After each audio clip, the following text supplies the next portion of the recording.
여객기 선반에서 시뻘건 불길과 함께 검은 연기가 뿜어져 나옵니다. 비행기 꼬리 쪽인 29번 좌석 근처입니다. 탑승객들은 처음 불이 났던 곳으로 짐을 넣어두는 머리 위 선반을 지목합니다.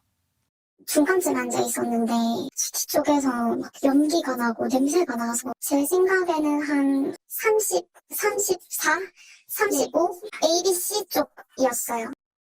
기내 상부에서 전기 합선이 일어났거나 선반 속 승객들 짐에서 불이 났을 가능성 등이 제기되는데 화재 위험이 있는 물건 중 하나가 보조 배터리입니다.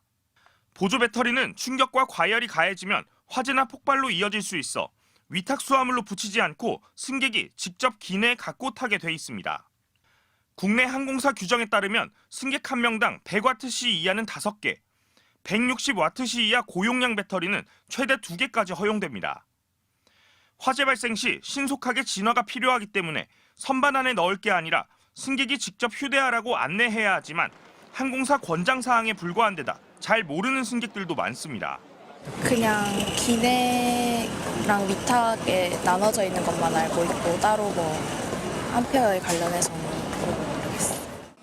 지난해 12월 이륙 준비 중이던 에어부산 항공기 안에서도 승객이 들고 있던 보조 배터리에서 연기가 나는 등 기내 보조 배터리 화재는 최근 2년간 매년 5건 이상 꾸준히 발생했습니다. 보조 배터리 기내 반입 시 충격 방지 포장 여부를 점검하거나 탑승객이 반드시 몸에 지니도록 관련 규정을 강화해야 한다는 지적이 나옵니다. 짐과 짐 사이에 그런 것들이 부딪히지 않게 한다든가 아니면 날카롭거나 아니면 이렇게 하드한 딱딱한 물질하고 이런 배터리 부품들이 부딪히지 않도록 이렇게 정리를 한다든가 이런 정도는 필요할 것 같고요. 에어부산 측은 기내 반입 물품으로 인한 화재 가능성을 염두에 두고 관련 규정을 검토하는 중입니다. MBC 뉴스 류잼리입니다. 사고 항공기 타고 있던 승무원들은 비행기의 뒤편, 승객들의 짐을 넣는 선반에서 처음 연기를 봤다고 말합니다. 승객들의 증언도 마찬가지입니다. 다른 승객들은 이제 여기 열려고 하니까 열지 마세요 하더니 갑자기 순식간에 연기가 확 퍼졌거든요. 조사에 나선 국토교통부는 비행기 날개와 엔진에서는 발화의 흔적을 찾지 못했다고 밝혔습니다.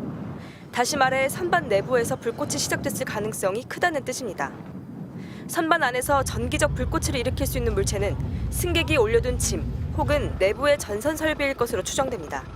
전선 사이에서 화재가 발생했는가 아니면은 승객들이 갖고 들어간 어떤 그런 이 짐 속에 뭐 배터리라든가 이런 것들은 발생할 수도 있거든요. 실제로 보조 배터리로 인한 화재는 꾸준히 발생하고 있습니다. 지난해 12월 김해공항 활주로에서 이동하던 또 다른 에어부산 항공편에서 승객이 들고 있던 휴대전화 보조 배터리가 연기에 휩싸였습니다. 또 지난해 7월 태국에서 출발해 인천공항으로 오던 이스타항공 비행편에서 한 승객이 보조 배터리를 사용하다가 연기가 났고 승무원이 즉시 물을 부어 큰 사고를 막았습니다. 보조 배터리의 경우 화재 위험이 있어 비교적 온도가 일정하고 물리적 충돌이 적은 기내에서만 소지를 허용하고 있습니다.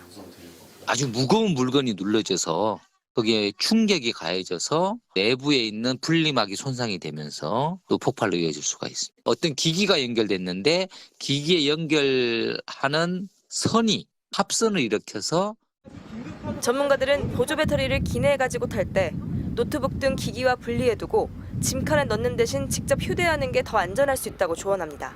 MBC 뉴스 정혜인입니다.